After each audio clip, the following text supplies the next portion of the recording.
Ahora, ustedes ya han visto cómo se aplica la ecuación de Bernoulli, luego cómo pasa a ser la ecuación de energía cuando ya se introduce turbomaquinaria y cuando se introducen las pérdidas de un sistema, qué es lo que deben esperar como ingenieros. O sea, no hay ningún proceso ideal en el que yo tenga un material perfecto, traído de no sé dónde y súper liso y sin impurezas, que cuando pasa el fluido prácticamente pues no lo toque, eso no existe.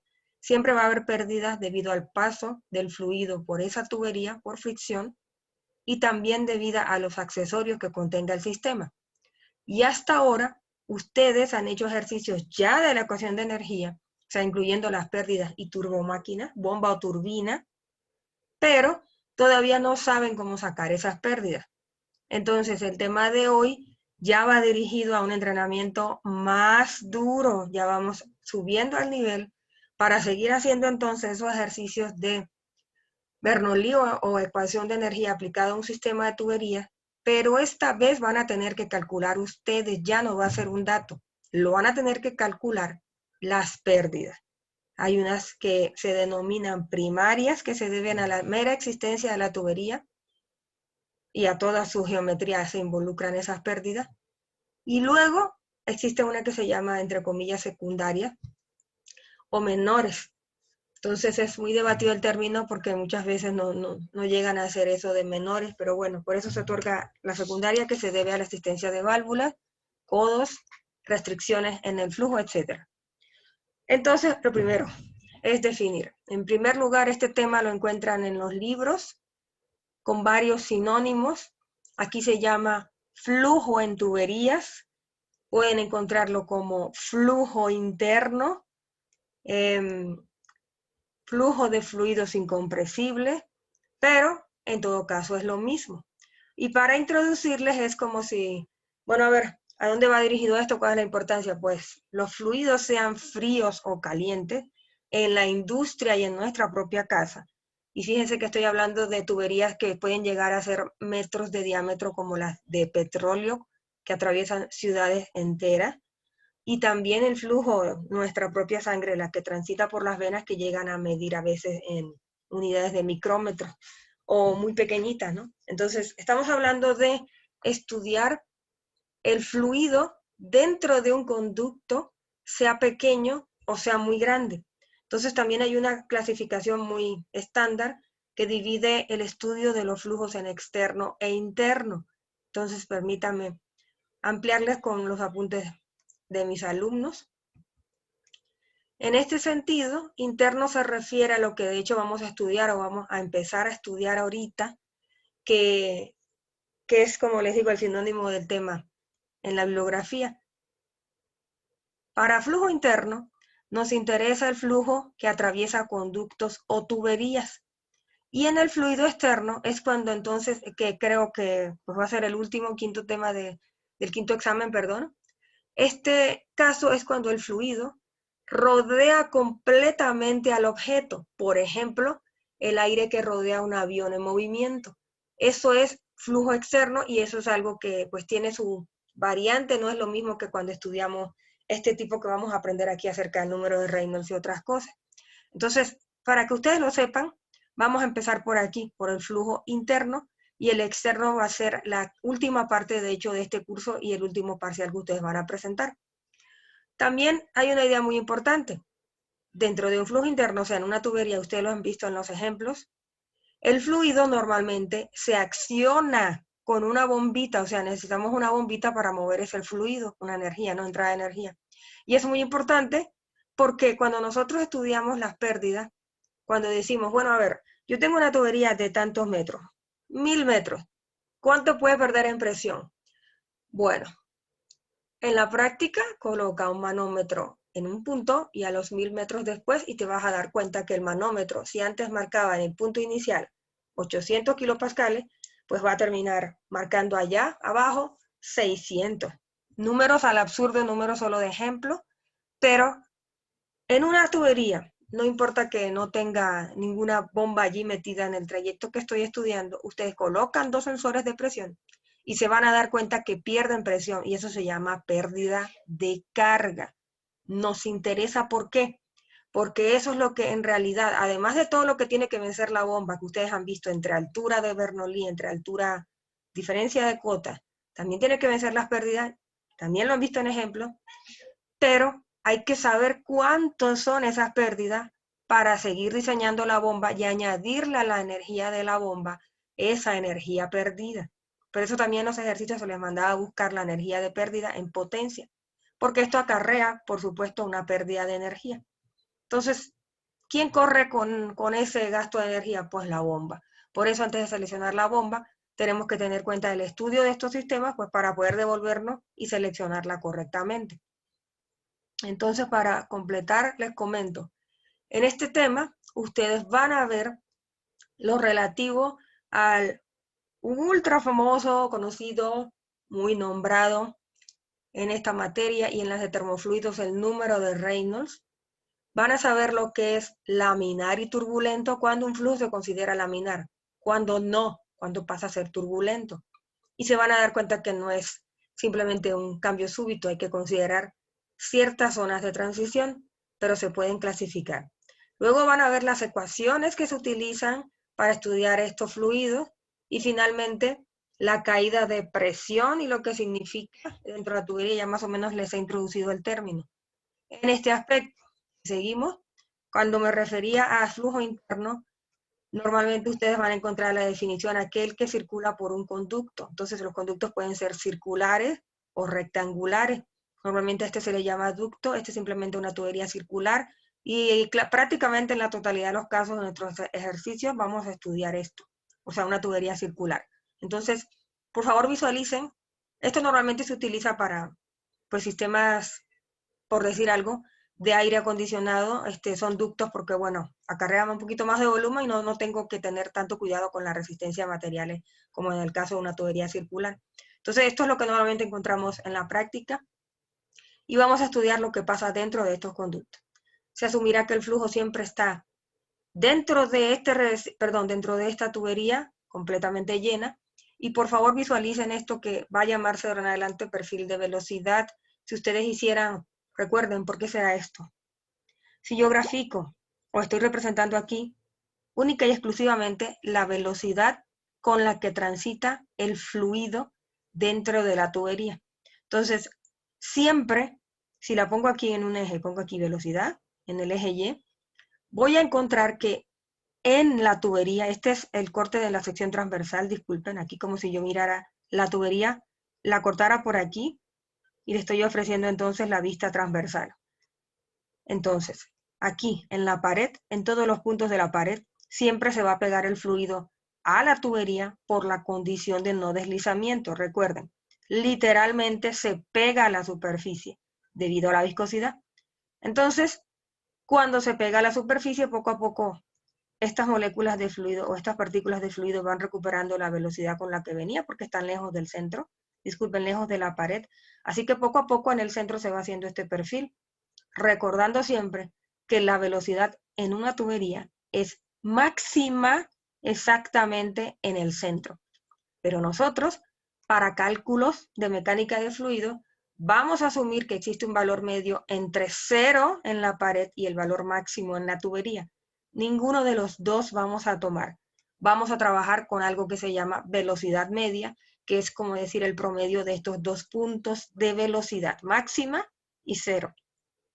Entonces, a partir de ahí también surge la teoría de cómo puedo entonces estudiar el flujo dentro de una tubería. Tengo que saber si es laminar o es turbulento. Bueno, este es el perfil laminar, para que lo sepan. ¿Cómo distingo un fluido si lo tuviera enfrente de mí, un fluido transitando una tubería? Primero tienen que relacionar el concepto de laminar. Fíjense bien, se distingue por un fluido bastante ordenado. Parece que graficaran con una regla sus líneas, movimiento ordenado, sin sorpresas, luego viene de repente. Cuando pasa cierto límite, cierto criterio que ya ustedes van a aprender en esta clase, se denomina turbulento y se distingue visualmente por la presencia de remolinos. Este perfil tan bonito ya aquí no existe. Entonces, recuerden por favor, ya estamos hablando de conductos, de tuberías, de pérdidas, de velocidad máxima, velocidad media, y de flujo laminar y turbulento. Entonces, Este es el famoso número de Reynolds, vamos a eso su debido tiempo, permítanme seguir en orden, de acuerdo a los apuntes. Ok, y vamos por la definición de externo e interno. Vamos a concentrarnos en primer lugar en esta parte del curso aquí, en lo que se llama fluido interno. Entonces, esta también es la introducción para decirles lo que anteriormente vieron. Normalmente, cuando nosotros tenemos el sistema, está forzado por una bombita o el ventilador en caso de que sea aire. Interesa, ya se lo expliqué, la fricción relacionada con la pérdida de presión, porque cuando nosotros diseñamos la bombita, la que va a llevar este precio, la que va a tener que pagarlo en energía, es la bomba. Ok, entonces esta es la conclusión. El delta P que nosotros hallamos se usa para calcular los requerimientos de volver. Por supuesto, se involucran más cuestiones de diseño que van a darse cuenta ahorita. Aquí está la explicación de la lámina. El flujo puede ser laminar o turbulento. Cuando se supera cierto valor de velocidad o de un número específico que es el Reynolds crítico, conlleva un movimiento desordenado.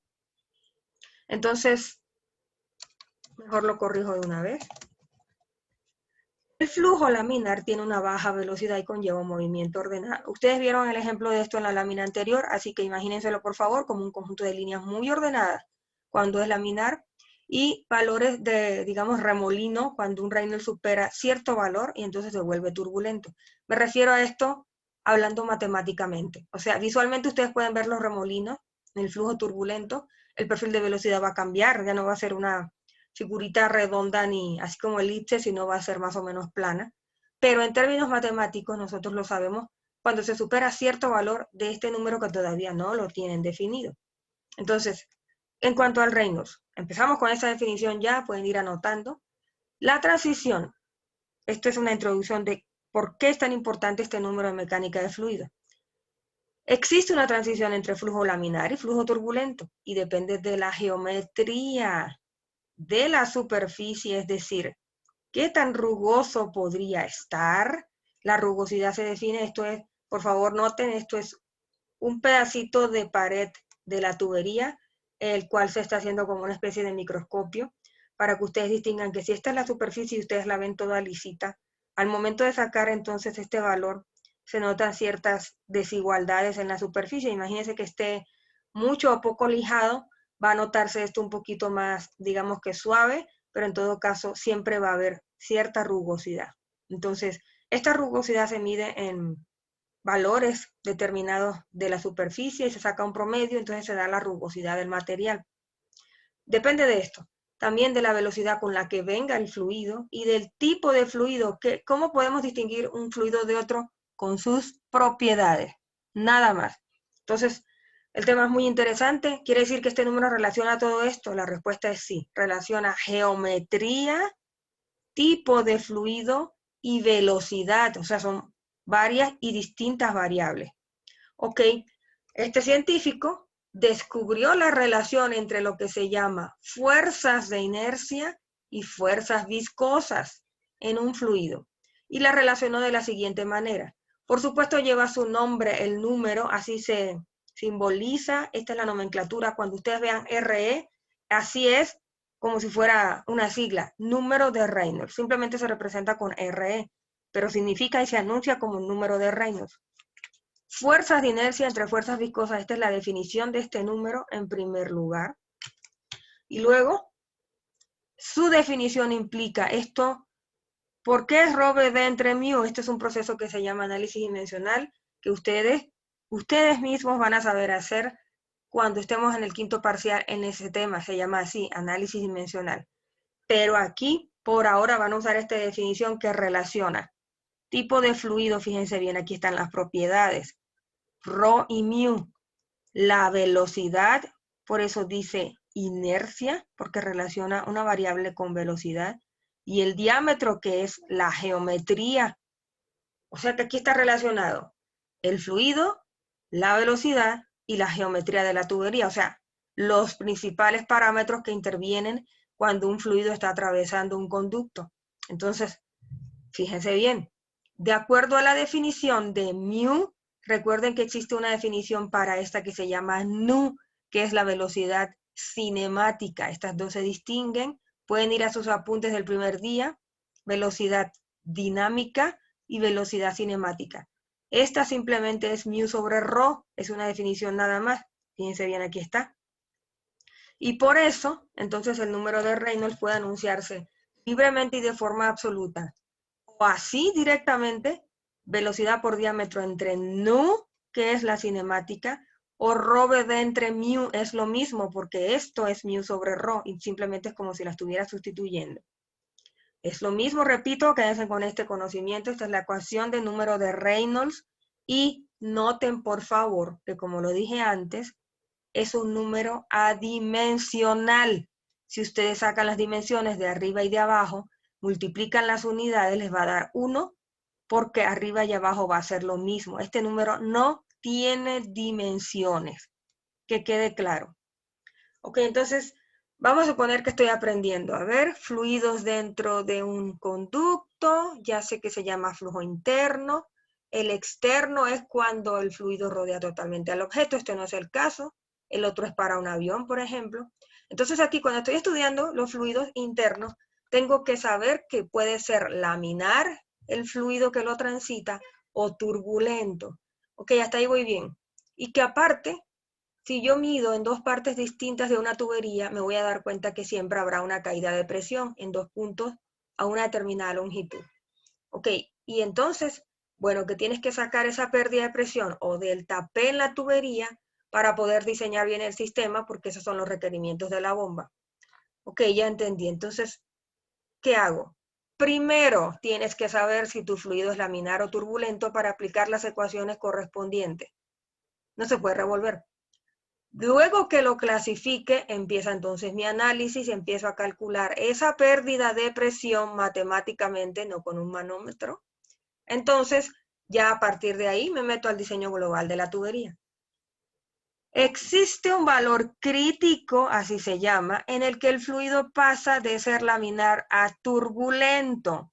Así, es el paso de laminar a turbulento. ¿Qué lo define este numerito mágico? El número de Reynolds. Este número de referencia es, cópienlo bien, por favor, y resaltado, 2300. Y noten, por favor, que no tiene unidades. Que voy a copiar para que ustedes también tengan tiempo. El valor crítico de Reynolds es 2300. Entonces, de esta forma, pues ya lo pueden ir copiando. Aquí lo copio también. Este es para que entonces lo tengan ya esa referencia y varios rangos que les voy a dar a continuación. El Reynolds crítico, en primer lugar, ok, es un valor 2300.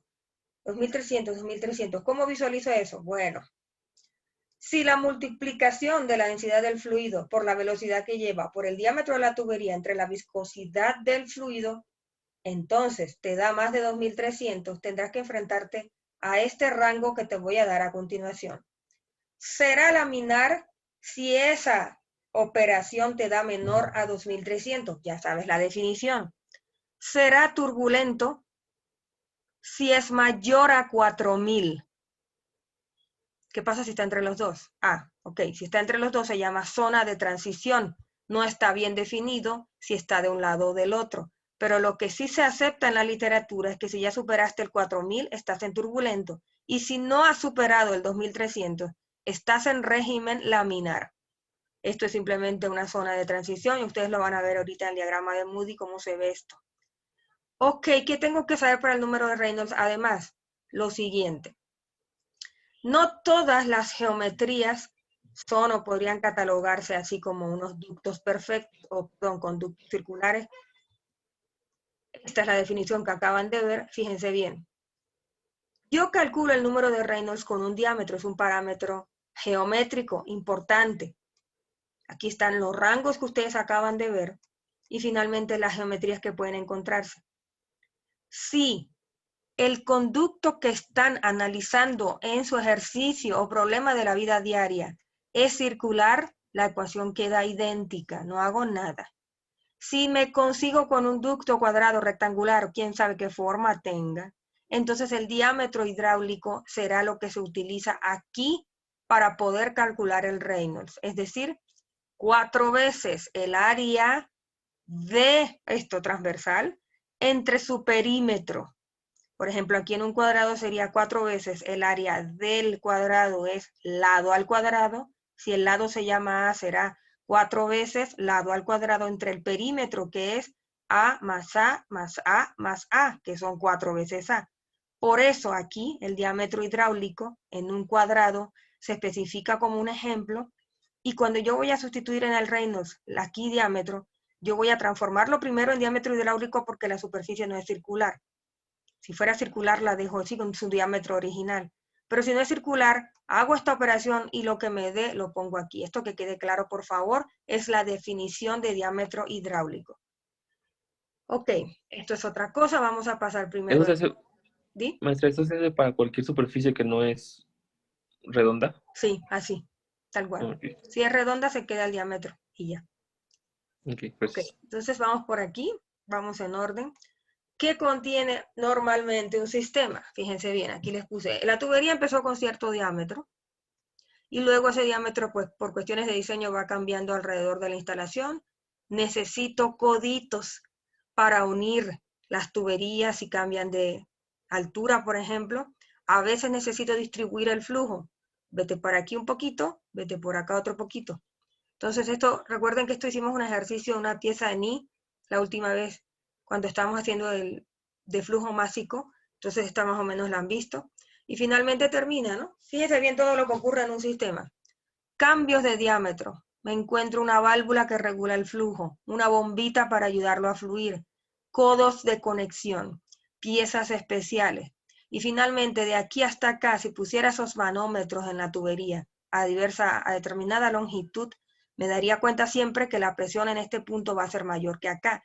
Y eso en mecánica de fluidos se llama diferencia de presión, delta P, pérdida de carga, pérdida de altura.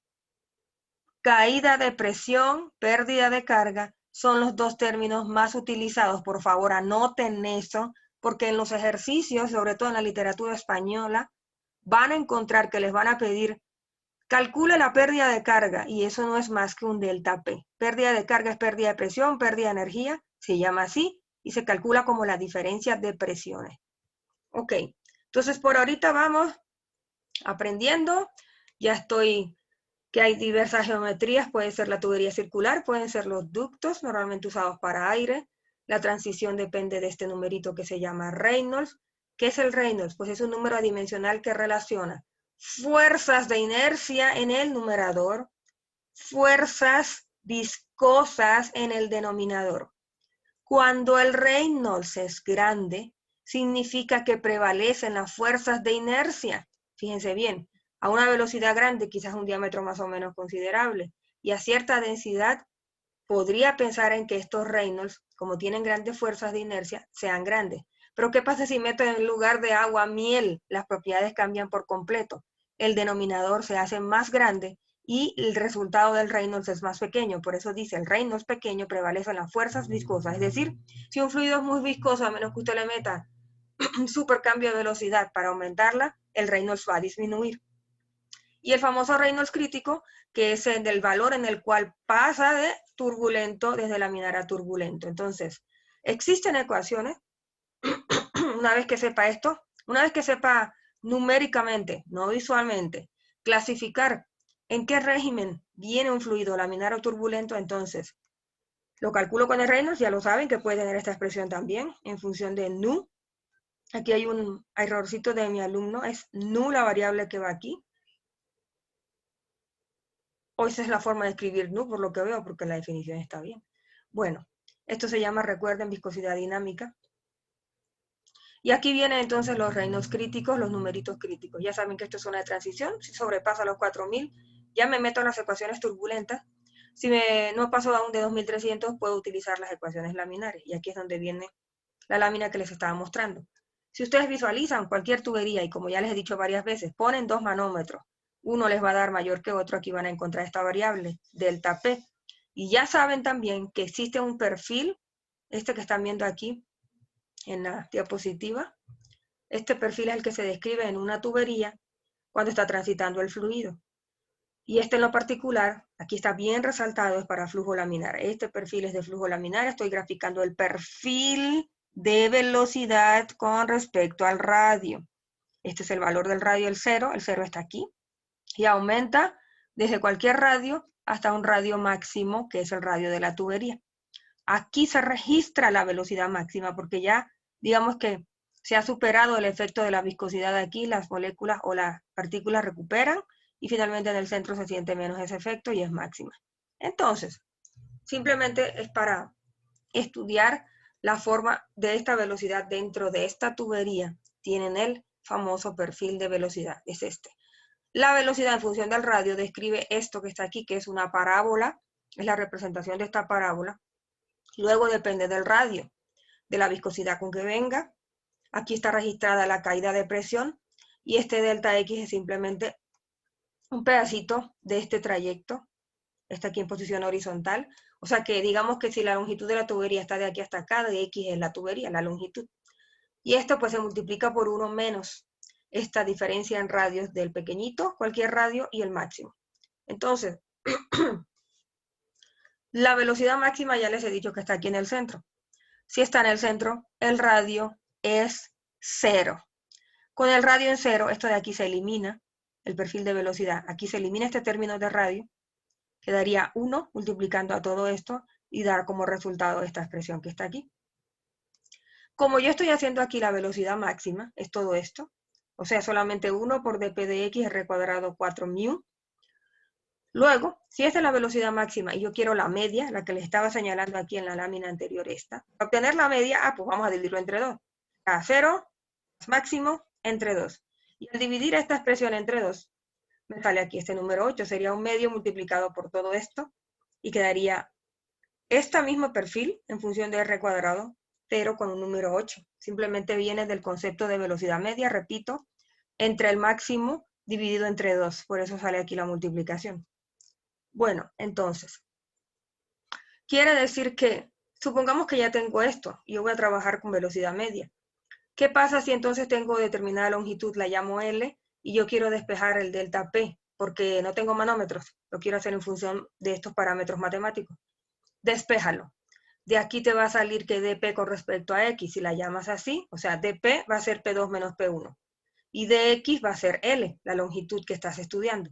Entonces, si la despejas de aquí, ese delta P va a ser 8 veces la velocidad por la longitud y la divides entre R cuadrado. Repito, estoy haciendo un despeje de delta P sacado de aquí, que es esta expresión que tienen. Si la colocas en términos del diámetro, es decir, aquí R será 2 veces R, por ejemplo, aquí en este espacio, entonces en función del diámetro va a quedar diámetro al cuadrado, pero entonces el 4 que estaba aquí va a quedar multiplicando. Así que esta sería la expresión final para cuando exclusivamente escuchen, quieran calcular el delta P de una tubería, siempre y cuando el fluido que transita es laminar y describe este comportamiento.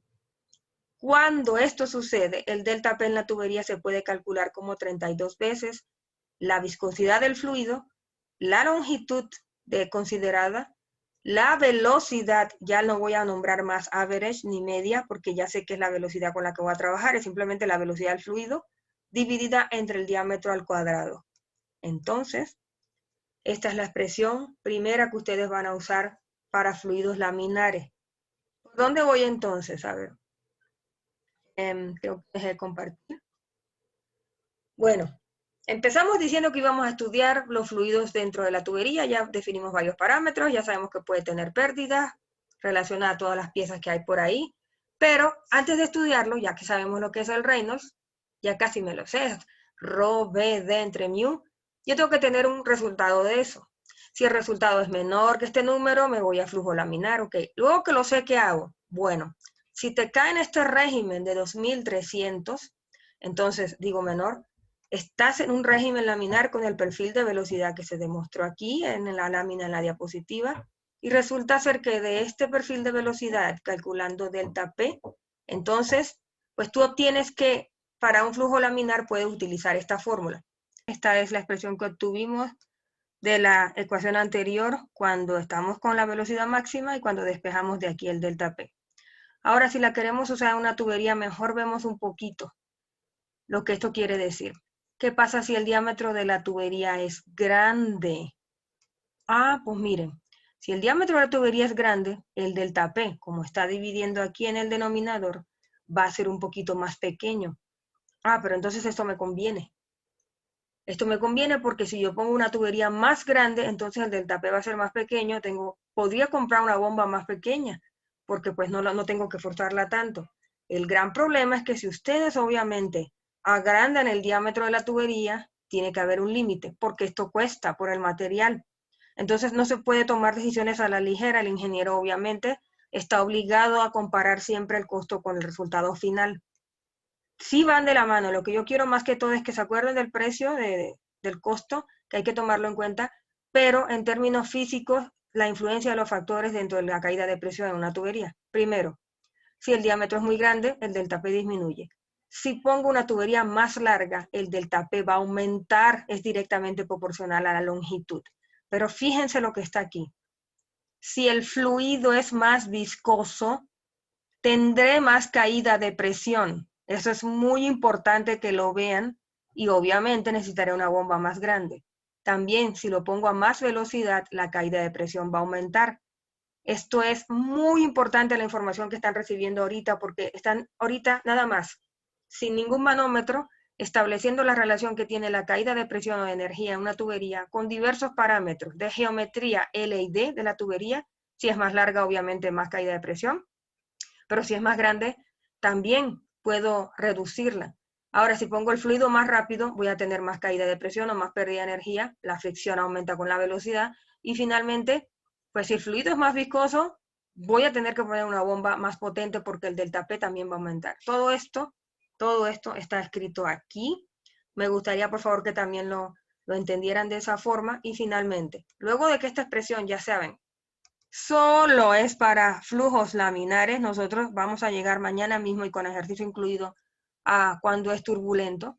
Entonces, fíjense, esta sería finalmente, si ya yo sé que esta se usa para laminar, deben saber que experimentalmente, también con un procedimiento de experimentación, de correlación de parámetros, se ha obtenido que el delta P, cuando se ponen muchos como que en juego todos los parámetros y saca análisis dimensional, resulta esta expresión que dice que es proporcional a un factor, este famosísimo F así como cursiva, es el muy mencionado factor de fricción de Darcy-Waibach, o como se pronuncia, perdonen. Luego, aquí también influye la longitud de la tubería, la velocidad al cuadrado, la densidad del fluido y dos veces el diámetro. Entonces, esto que está aquí, digamos que es el resultado de correlaciones empíricas. Sí, yo sé que para flujo laminar es esto, pero yo he descubierto que experimentalmente, con un factor de fricción determinado, pues simplemente yo puedo llegar a esta expresión. Lo que pasa es que no sé quién es ese factor, ese famoso factor que es constante en mis experimentos. Entonces, si ustedes lo sacaran, este factor con este que se acaba de igualar, si yo estoy diciendo primero que delta P es 32 μ por L por V entre D cuadrado, y luego también digo que experimentalmente se ha comprobado que es constante, directamente proporcional a un factor de fricción por la longitud de la tubería, y esto tiene una correlación también con la densidad, ¿por qué no igualan estas dos expresiones y me dicen cuánto les daría el factor de fricción para una tubería laminar? Van a igualar delta P 32 veces μ por L por V entre D cuadrado, y van a igualar eso igual a F por L sobre D, ρ por V cuadrado entre 2. A ver, y despejen de esa igualdad el factor de fricción F. ¿Cuánto les daría? ¿Cómo sería la expresión final? ¿Alguien la tiene?